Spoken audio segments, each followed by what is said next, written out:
Hi guys, good morning. Luto tayo ng binili ko ng tawag dito.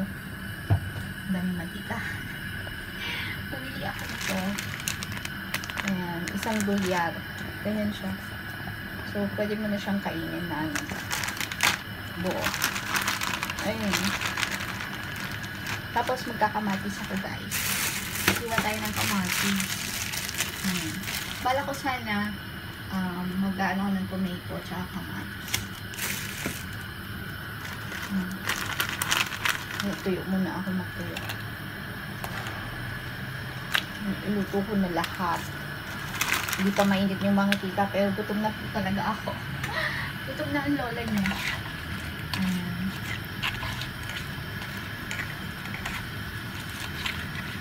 Linggo lang kasi ako nakakakain ng mga ganito kasi bawal magluto dun sa amin ng isda.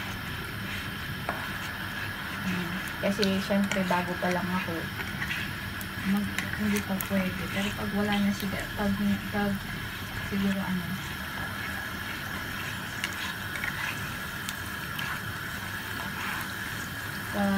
matagal na siguro ako pwede na ako siguro isang taon ganun. Mag-apat na buwan pa lang ako.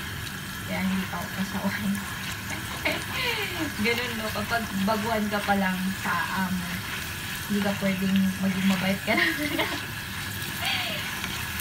Alam niyo ba, sa buong buhay ko, never ko pang nag-enjoy na gumala-gala. Puro na lang ako trabaho.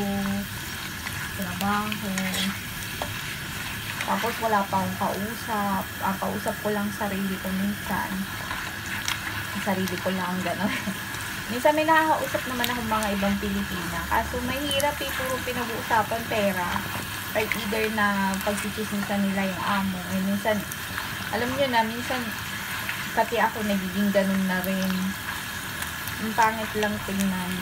Pero anyway, ganun talaga siguro ang buhay. Ayun.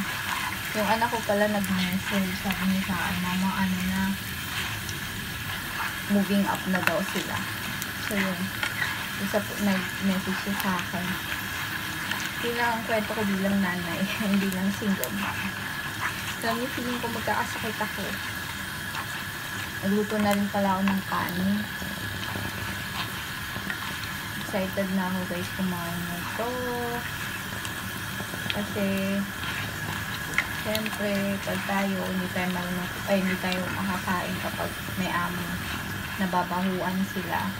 Lalo na kapag puti ang amo mo. Kaya sa kasi sa mga Chinese, okay lang din kasi kumakain sila ng dilis mabaho yung dilis pero yung mga puti kasi hindi madalang. So anyway, enjoy na lang yung enjoy ko habang nandito ako sa bahay nila, sa bahay ng lolo ko. Kasi pag nandito ako, nagagawa ko yung gusto ko kasi wala naman sila dito. Pwede akong magluto. Pero pag dito sila, hindi ako pwedeng magluto ng mga ganito kasi hindi rin sila nakain ng ganito. Ang sarap boy, tingnan nyo naman. Kasarap. Tapos magkakamatis pa ako, tapos magkakamay. So anyway guys, ito yung kamatis ko. Ito yung kanin ko luto na. Excited na ako kumain. Ayan, bye guys and God bless!